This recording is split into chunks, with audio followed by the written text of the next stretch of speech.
O Gurudev, help me, guide me.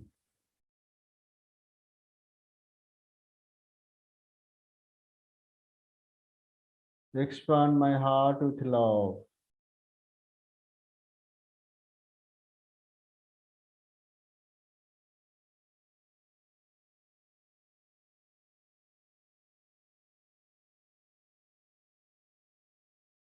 Slowly sit up, spine straight.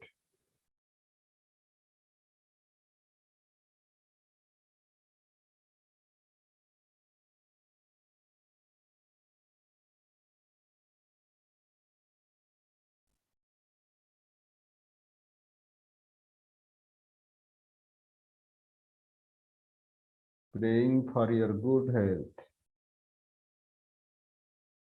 Praying God and Gurus for you and for your family and for the whole world.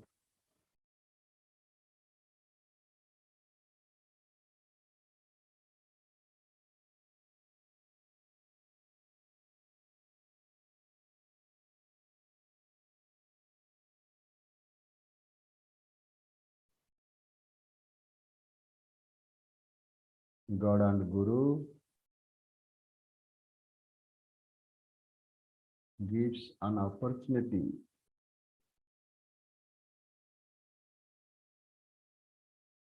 to do more sadhana,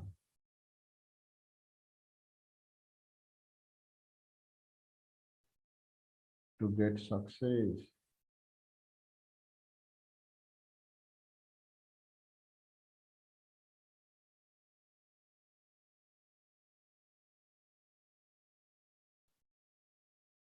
I pray again and again. Om Tat Sat Om.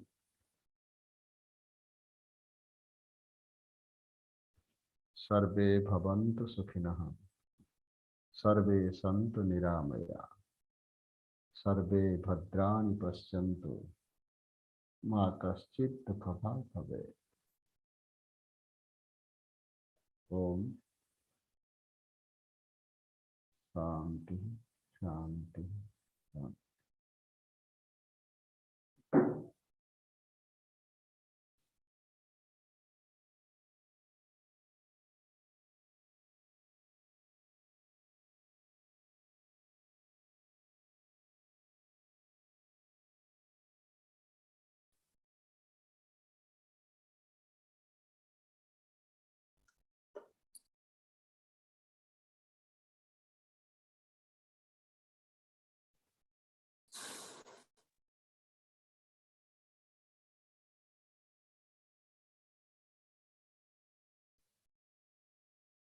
Jai Guru, Good evening, Pranam. everyone.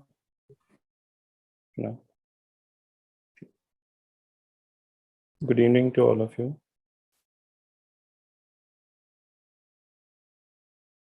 Before we start anything, we should always remember God, pray to God.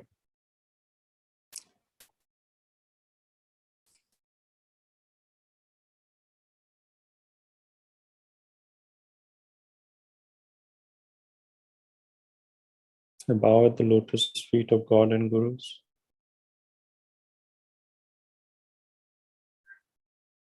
Saints and sages,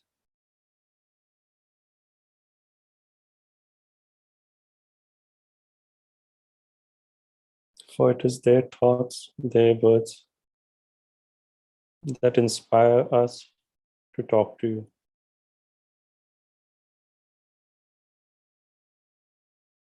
It is they who speak through us.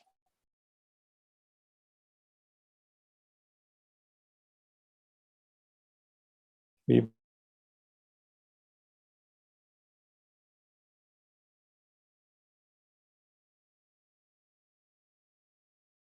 thank you.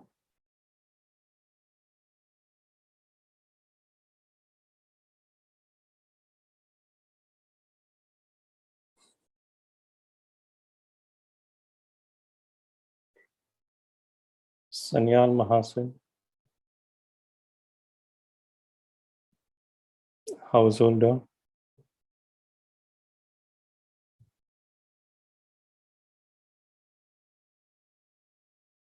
life of humility,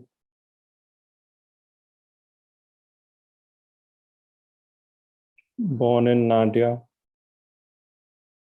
a land of love and devotion.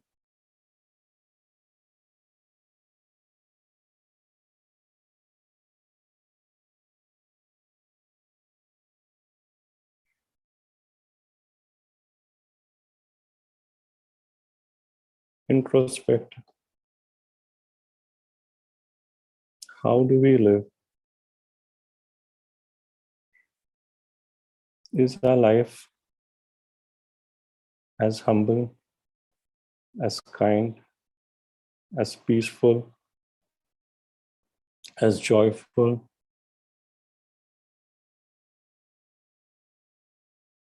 tranquil,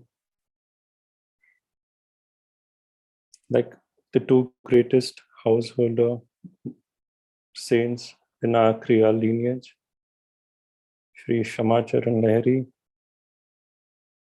and Sri Sanyal Mahasaya.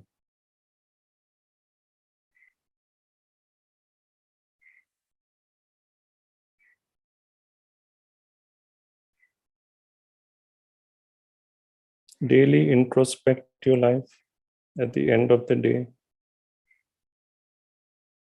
How did I live my day today? Was I angry? Was I tranquil? Was I peaceful?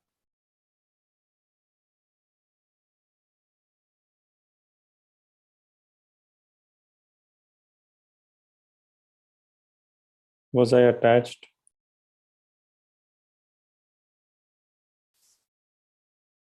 Was I within? How was my conduct? How was my attitude?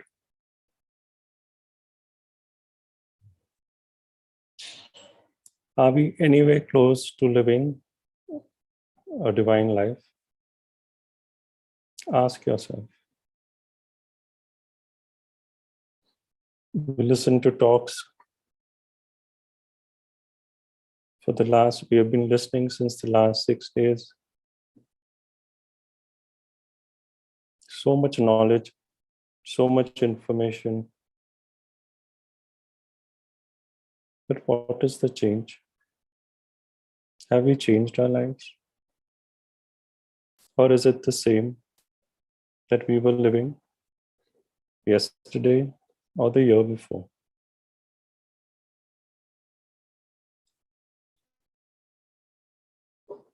To be truly great, like Shamacharan Lahiri, like Sanyal Mahasaya, one must have great humility. Pride is an impediment to realization. Who is a humble man? A humble man is he who regards all beings, from the ant to the highest God, as identical to his own self. He is friendly with the whole world, to the point he cannot distinguish between himself and others. This reminds me of another saint whom I love very much, Saint Francis of Assisi.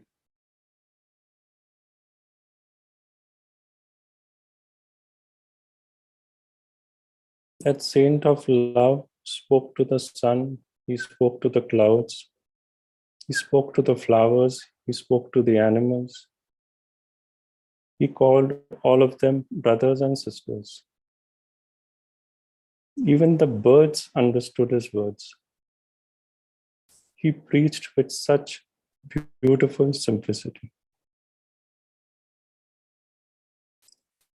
Sanyal Mahasaya, he too was like Saint Francis. He too spoke many times to the hot sun. to the cold. Everything for him was God.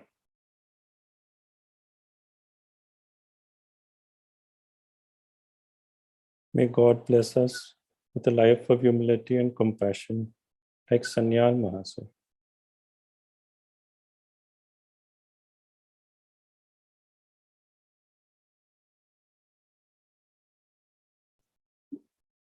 God is simple. God says, I'm closest to you. But we search for him everywhere outside in temples and mountains, except our own soul within. Gurus say, purify, simplify your mind, be empty. But we fill our minds with more useless and worldly gossip.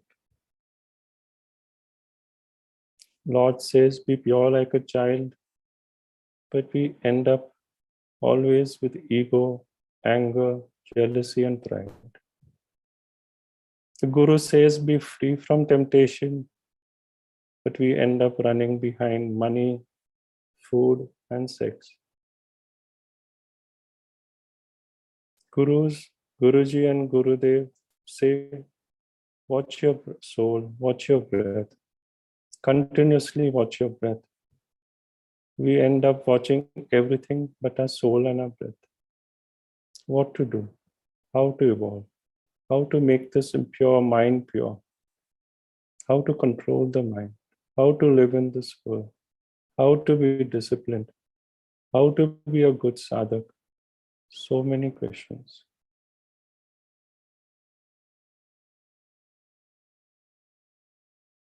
The answer is simple. First, simplify your life. Desires and greed are bottomless. Desires will only end with meditation and not money. Why so much attachment? Detach yourself. Running after wealth, status, property is like running after shadows. You will never catch them. You are bound to be disappointed. Please remember always, both sorrow and happiness create ripples in the mind. These ripples of the mind are spiritual suffering, spiritual sorrow. When the mind has no ripples, inner bliss will manifest. Change your direction of your search for happiness. Go within. The Guru's eyes are continuously on you. His grace is constantly showering upon you. He is always present, but you are not. Only when both of you are there is a possibility of success.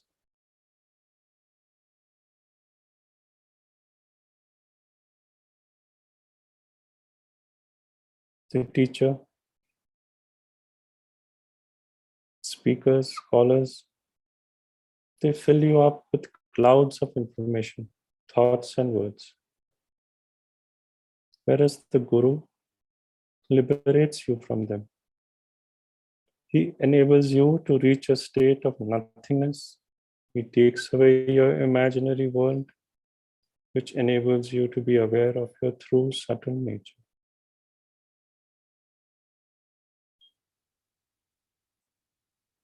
What is the use of so much talk?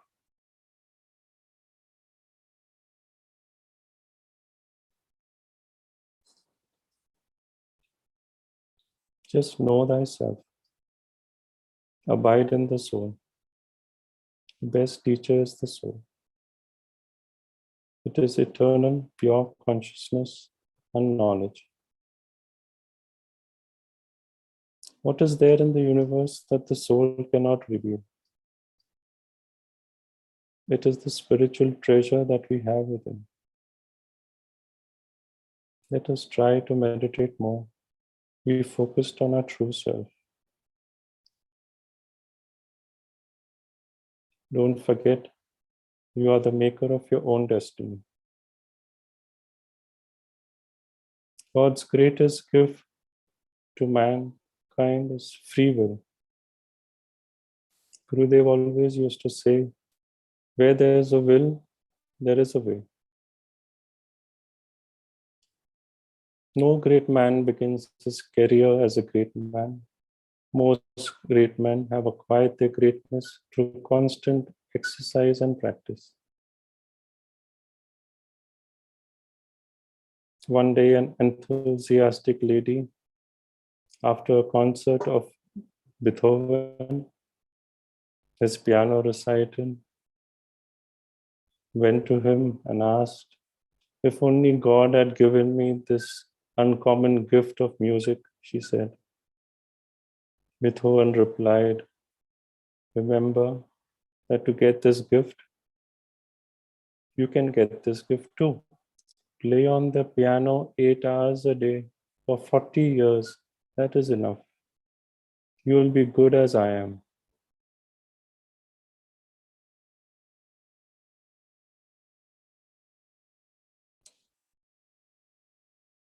The success of our life depends on the way we live every moment, every hour, every day of our lives. Learn to behave. Learn to think of others. Be compassionate. Be kind. Live in the world. Live in God consciousness.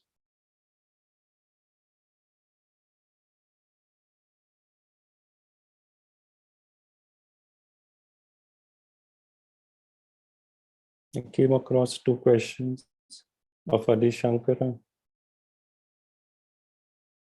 What is real knowledge? That which can be the source of your liberation. We hear this word so many times in so many speeches. Goal of life is liberation. What is liberation? Liberation from what?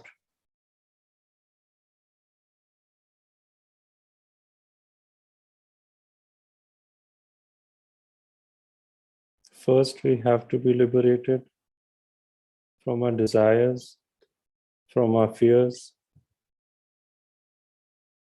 That is the first level of liberation.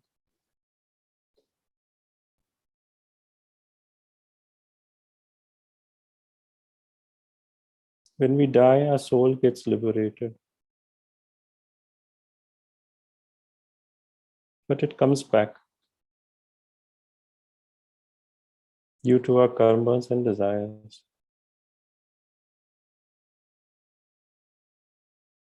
How to stop this transmigration of the soul? How to stop our karmas? How to stop our desires? What is karma? How can we be free from karmas? So many questions.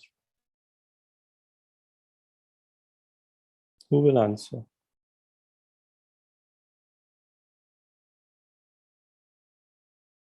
Which caste, which clothes are required to attain liberation? So many questions. Do I have to be a Brahmin?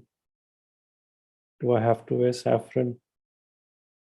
Do I have to wear oak clothes? Are these mandatory for liberation? Can I be liberated as a householder? Can I be of lower caste?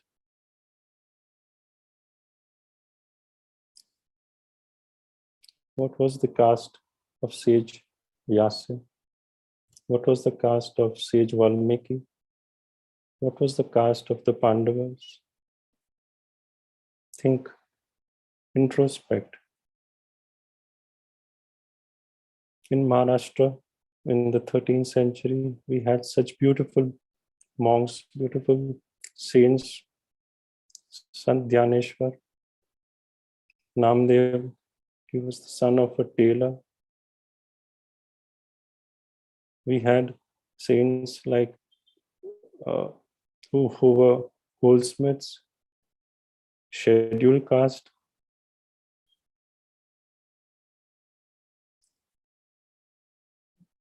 potters. There is no, that we have to be born a Brahmin. We have to be born.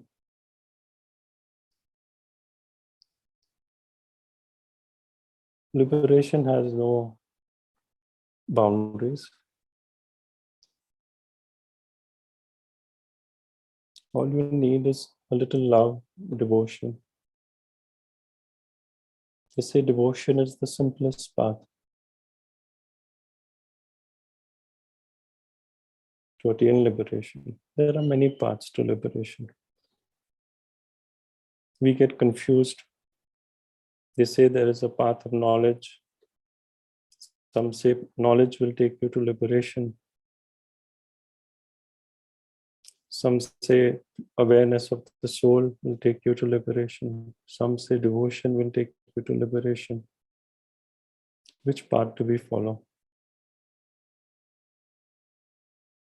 So many philosophies, so many faiths, so many sects, each holding a different nature, a view of and different nature of the soul and liberation.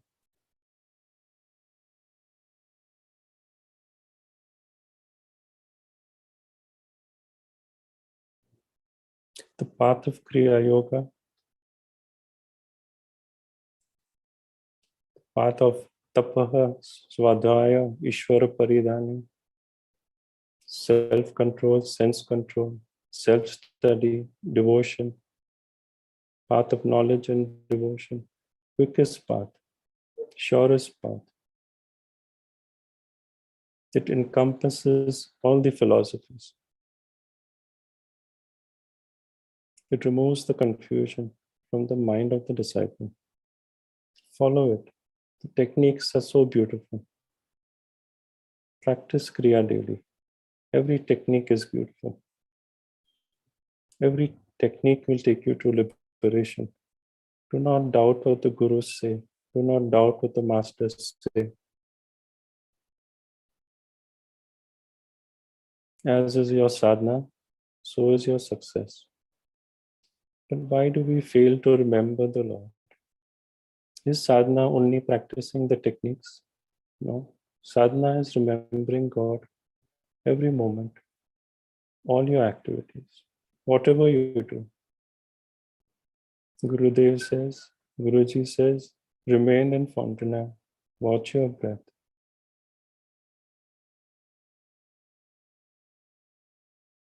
Why do we have to watch breath?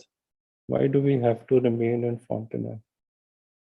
I always asked, always inquired. What is the reason? Why will it lead to liberation?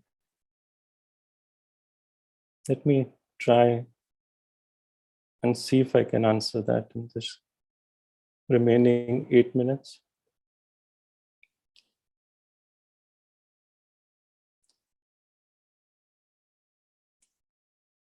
They say if you're free from karmas and desires,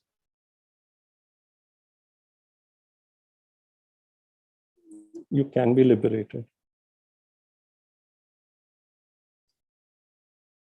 It is the karmas that give us a high or low birth. It is our karmas that make us born in a certain place. It is our karmas that give us a caste. But the king of all karmas is delusion. If we conquer delusion, we almost conquer karma. Delusion is not knowing who you really are. A deluded person doesn't see what the object actually is. He sees something else. We are not what you think you are. We think we are the body. We think we are the mind. That is the biggest source of our delusion.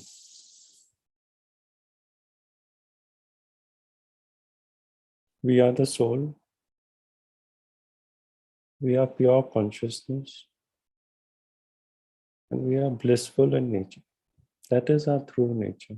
Understand it. Realize it.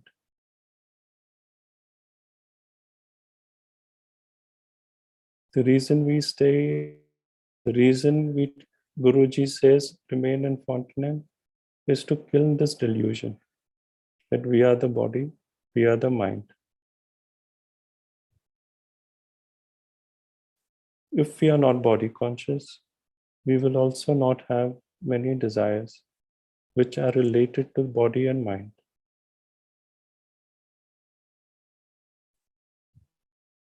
Lesser the desires, lesser the delusion is the path to liberation.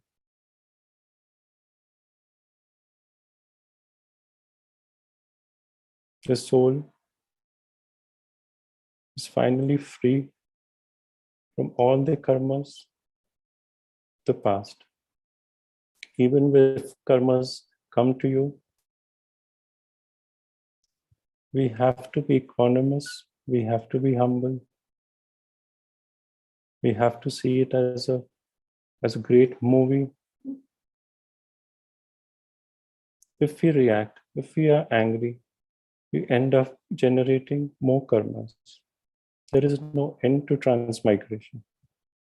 Lifetime after lifetime, we are reborn due to all our tendencies which are related to the body and mind. Anger, ego, jealousy, pride. We have to live in the soul. We have to be soul conscious. We have to be God conscious. That's the only way to attain liberation.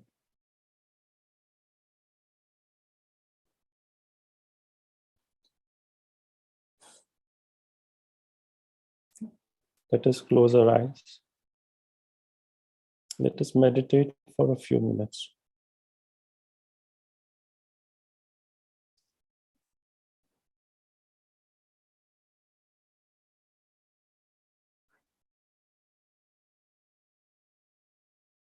God, bless me with a life of humility.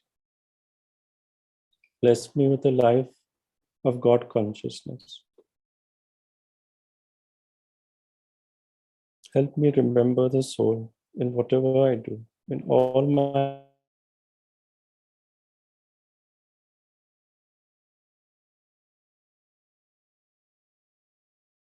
from my desires.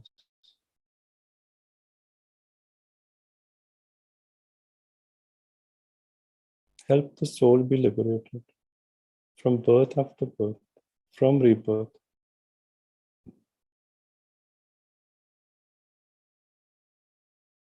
Free me from anger, free me from ego, free me from jealousy. All this is a delusion.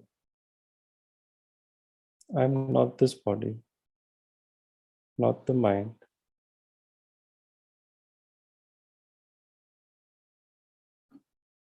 I am the soul.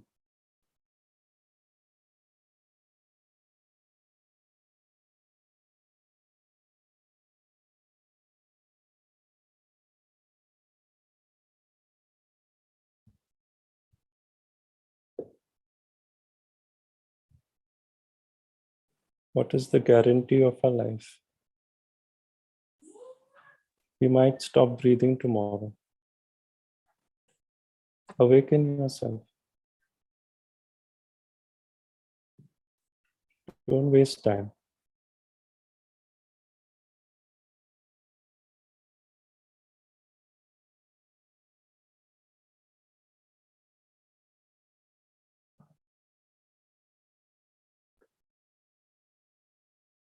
Time is God.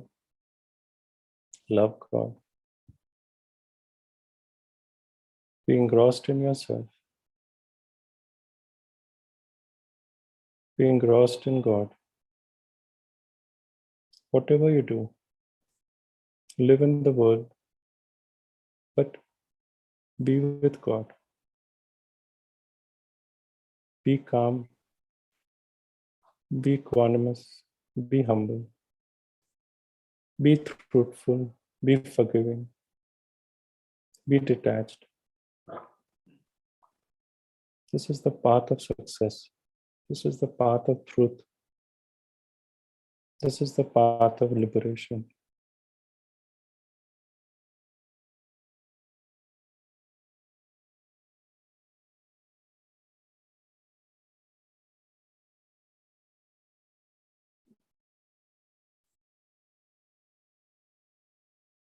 Thank you all. God bless you all. Today is the last day. Change yourself. Be established in truth. Love all.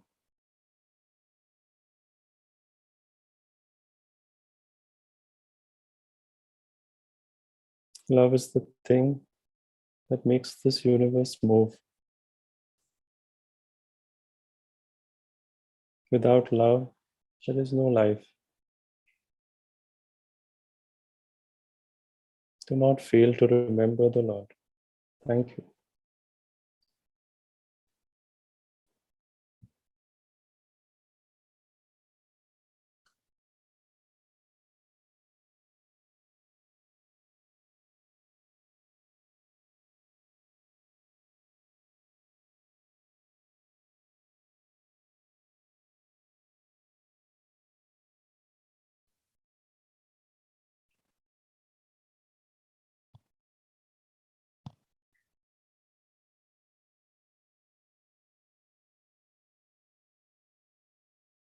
Good evening and good morning to those who are in USA or other countries. My pronouns to you all. Let us close the eyes for a moment and we will offer our prayer remembering God and the Masters. Om Sahana Vavatu Sahano Bhunaktu Sahaviryam Karavavahe Tejasvinavadhitamastu ma vidvishavahe. Om Shanti Shanti Shanti. May the Divine protect us all. May we enjoy food together.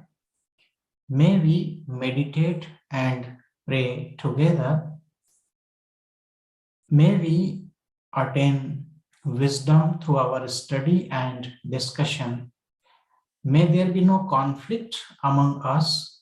May there be more love and peace within and without. Om Amen. I bow to all-pervading divinity. I bow to all the saints and sages of all times and places. I bow to lineage of Kriya Yoga Masters and especially to Shri Guruji and Shri Gurudev. I bow to the living presence of divine within you all.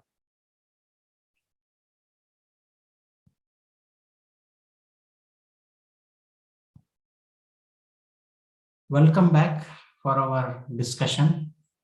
Today is the final day of our intensive international Kriya Yoga seminar. Yesterday, we discussed the descent of Ganga, Holy Mother Ganga or River Ganga.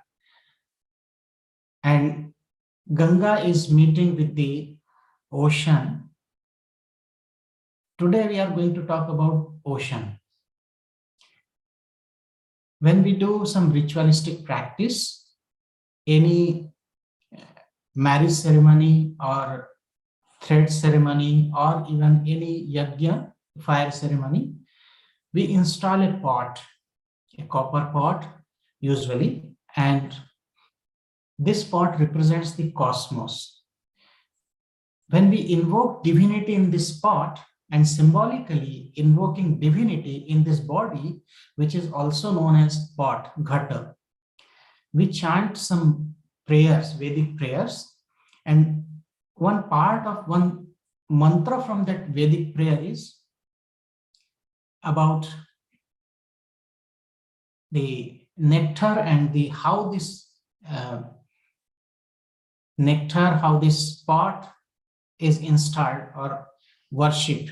So today I'll explain that mantra. We always chant with folded hands, invoking divinity.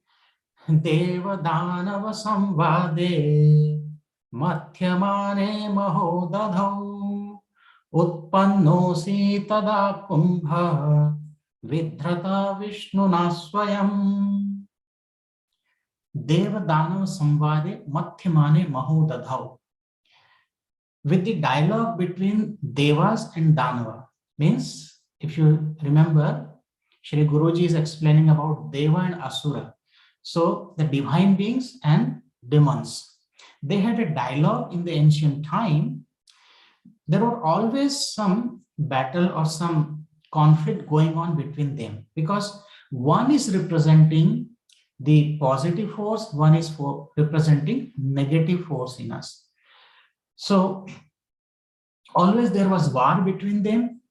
So once they decided that we should be at peace and we should become immortal. So to attain immortality, we need some nectar. And where is nectar? The nectar was deep inside the ocean. So how to get this nectar? They decided, let's work together. Remember, even if a person is having some negative qualities, but for some good work, they can always join with the good people. So they both decided to churn the ocean and get this nectar out of that. That's why it said Deva Danava Samvade, with the dialogue of demons and divine beings. Mathyamane means churning, Mahodada ocean. The ocean was churned. Utpanno asi tada kumbha vidhrata vishnuna swayam. And then this pot, pitcher of nectar, was obtained after churning of ocean, and Lord Vishnu himself has brought it to distribute. However, so it's a very interesting story from the Puranas. This story of Samudra Manthana, churning of the ocean, is mentioned in 3 places: Bhagavat Purana, Vishnu Purana, and Mahabharata. So all these 3 scriptures, they tell the same story about churning of the ocean.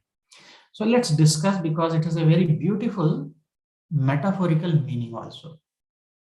The story goes that full Samudra Manthan, the churning of story, begins with Lord Indra, the king of the heavens, king of the devatas or divine beings in heaven. Once Indra, the king of heaven, was being given a garland as a gift by sage Durvasa. To show that he was not egotistical, Indra placed the garland on the trunk of his elephant. The elephant let the garland slip from his trunk and trampled it. And this enraged sage Durvasa, who cursed Indra and the rest of the divine beings, devas, to lose their strength, power, and immortality.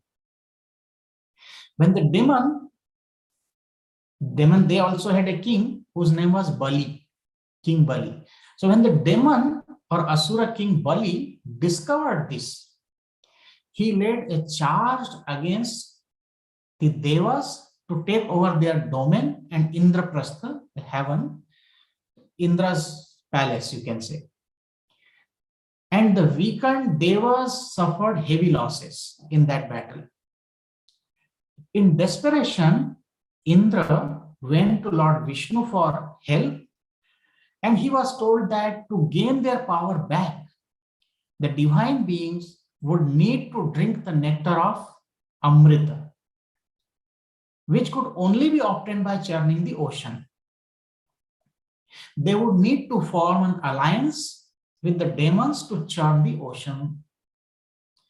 Then Lord Vishnu said that they would need to agree to share it with the demons once churned to get them agree. But once obtained, he would ensure that the demons are not able to drink it any. That means after churning, it was a plan. It was a plot.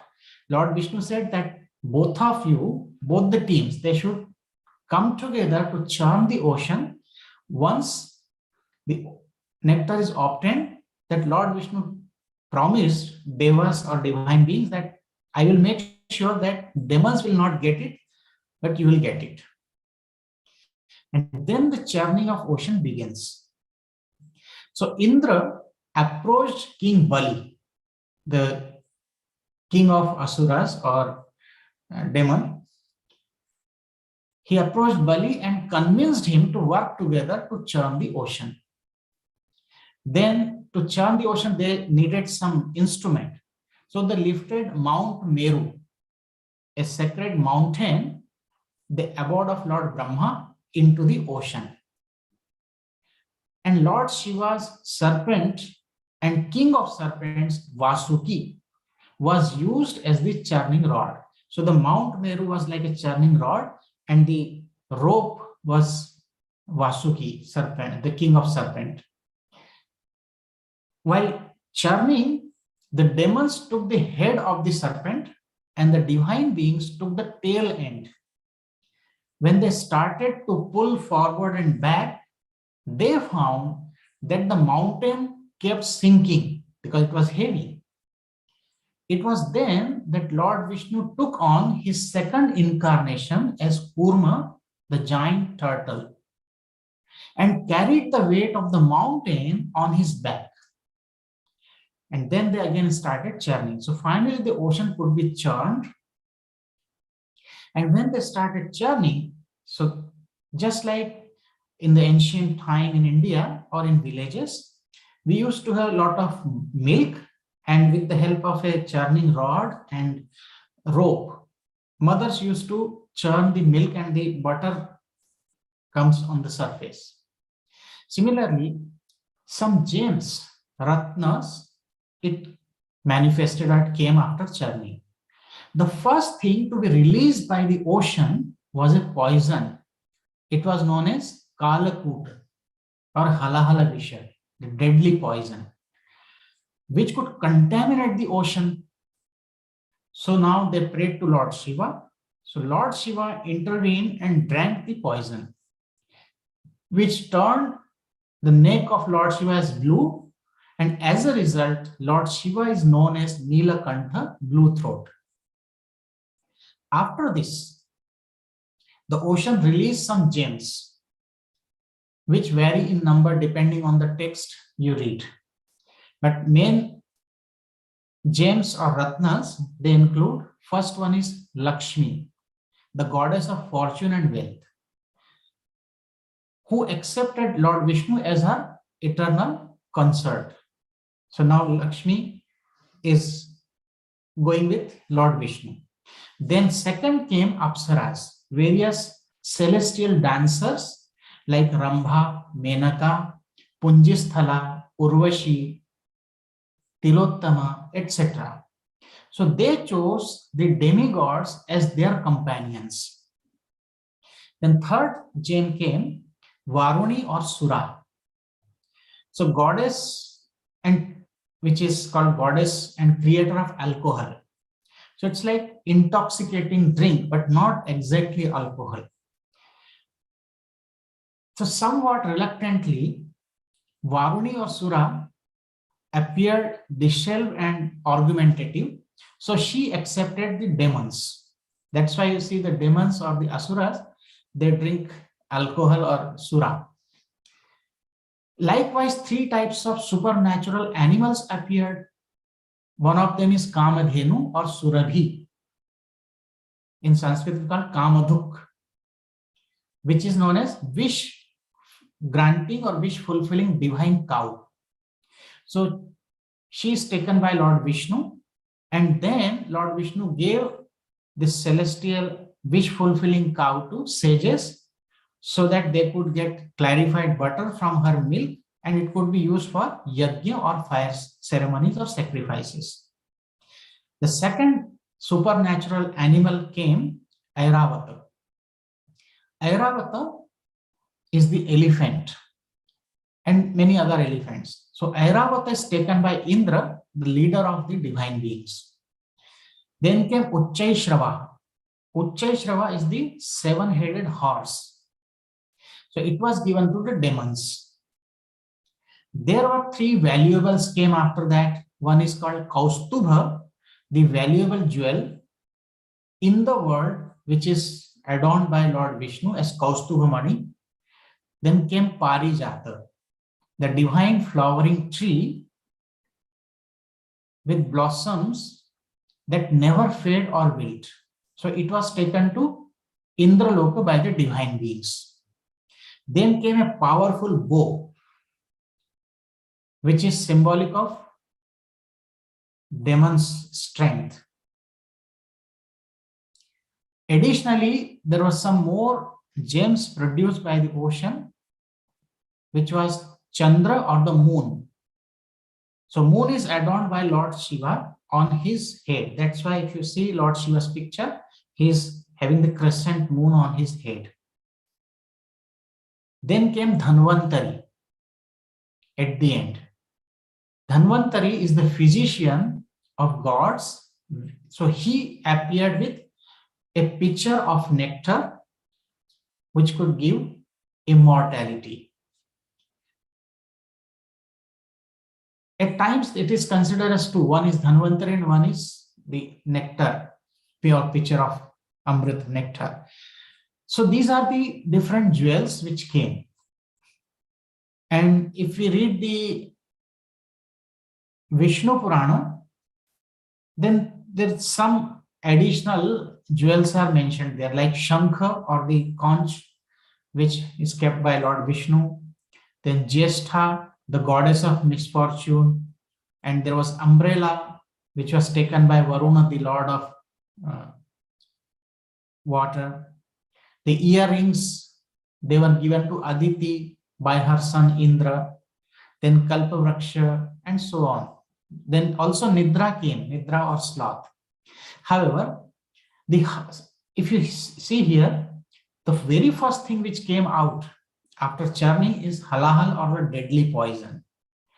And at the end, nectar was released. So finally, after what is believed to have been a millennium, the heavenly physician Dhanvantari emerged with the pitcher of nectar. And this resulted in intense fighting between both sides, trying to grasp the nectar. The Garuda, which is called celestial eagle, he is the carrier of Lord Vishnu. He grabbed the pitcher of nectar and tried to fly away with it.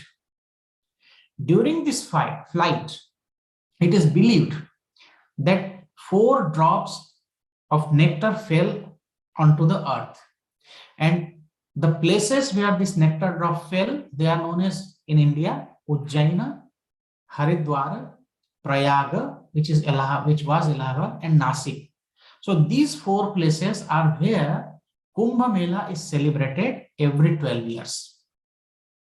However, the demons chased the Garuda and eventually got hold of the pot of nectar. Now to get it back, Lord Vishnu took the form of Mohini. So this is another incarnation of Lord Vishnu. Mohini means very beautiful woman, charming woman. So she distracted the demons while they were busy fighting amongst themselves over who would drink the nectar first. So as Mohini, Lord Vishnu reclaimed the nectar and started distributing it among the devas or divine beings. Because Lord Vishnu said, okay, don't fight. Let us sit in a row, in queue. So on one side, the divine beings were sitting, and other side, all the demons were sitting. And Lord Vishnu said, look, he was in the form of Mohini, the celestial, or you can say charming, beautiful lady. And the demons got infatuated with her beauty. So Lord Vishnu, in the form of this beautiful lady, told that let me distribute the nectar to devas or divine beings first, and I will distribute little, but the major portion of nectar I'll keep for you demons. So they were all infatuated, they agreed. But when Lord Vishnu or the Mohini was distributing nectar to divine beings, one of the demons, Rahu, name is Rahu, distinguished himself as the Deva. No, he disguised himself. So Rahu, he took the form of divine beings and he sat in the row of the divine beings. And he started to drink the nectar as well. But the sun, which is Surya, sun god, noticed this. And he immediately alerted Lord Vishnu, who proceeded to behead the demon. And that is why the Rahu is now in two parts. The head is different and the trunk. So the head is called Rahu and the trunk is Ketu. In Vedic astrology, Rahu is the dragon head and Ketu is dragon tail, north and south node. However, so Rahu's head is thought to have lived on separate from his body due to the immortality effect of the nectar, because he already had drank, so he became immortal. Now the rejuvenated devas or divine being proceeded to claim back their abode and defeated the demons. This is the story. What is the metaphor? This is just a story, but what is the message? The churning of ocean is about the self and its quest for realization. We want to attain realization, and that's why we have to find that nectar in the form of supreme bliss. To get that nectar, we have to churn, like churning the ocean, we have to churn our own mind. The giant turtle represents the ability to withdraw the sense organs, for only turtles can withdraw their limbs at approaching danger. This is mentioned in Bhagavad Gita, that when, how do we control our sense organs? The example is given of that turtle. Kurmo angani ivas yah, means when the danger approaches, the turtle withdraws its limbs into the hard shell to protect itself. So similarly, we have to attain that nectar or to get that supreme bliss. In the beginning, we have to control our sense organs, withdraw them from sense objects, just like a turtle. So the giant turtle represents the ability. The senses too should be withdrawn from the danger and distraction of Maya or illusion. What is mountain? Mount Meru. So the mountain is our spine, which is used as the churning rod to churn life with the rope of breath, represented by snake. So the rope is our breath here, and the churning rod, which is Mount Meru, it is our spine. So in the chakras, we are moving our prana with the help of breath. This is churning of our mind, churning of ocean symbolically. The mind turns this way and that way, like here, there, churning. So the mind turns this way and that way towards the devas, who are good propensities, and then towards the asuras, who are evil propensities. So churning one way, then another, the mind begins spewing venom. So when you start churning, as the first thing came out of churning of ocean is halakala visha, the deadly poison. So also, when we are starting churning, that means the moment we start our Kriya practice, we do Kriya pranayam, and in the beginning you will see that lots of negative thoughts are coming. Even those thoughts, they appear in our mind, which we don't like even. From where these thoughts are coming, we are wondering. Sometimes we are so scared. But remember, it is churning of ocean. So here it is churning of mind. With the help of our breath, when we start our practice, it is churning. So whatever we have accumulated life after life, it is coming out. So first thing which will come out is all our negativity. All our negative thoughts will come at the time of meditation in the beginning. Do not get worried. Because after that deadly poison, all the jewels, 14 jewels, they appeared from the ocean. So keep on churning the mind, just like they kept on churning the ocean. So after getting the poison, once you release all your negativities, you just watch. Don't get worried. Just watch, because whatever is there, it is coming out. You are becoming free from all your negativities. Don't stop meditation. And the churning brings forth the poison. So first, it brings forth the poison, which lies at the surface. What is that? Years of our bad habits, thoughts, and impulses begin to be churned to the surface, and they are released. In the initial stages of meditation, just such a cleansing occurs, and the release of toxic impulses and desires can be painful and disturbing experience, but don't worry. It is only after the surface dirt is cleared that we begin to find priceless treasures within. Wealth, prosperity, material satisfaction, comfort and luxury, name and fame, fortune, and many powers may come to us, but like the devas or divine beings, we should not be distracted. We should continue our effort until at last we obtain the nectar of bliss, that is self-realization. We should be careful at the final moment not to feed the demons of our evil propensities, but to strengthen our good propensities and emerge victorious. Just like the Mohini or Lord Vishnu was distributing the nectar to devas, divine beings, not trying to feed the demons. Similarly, we should not give any opportunity to our negative propensities to come up.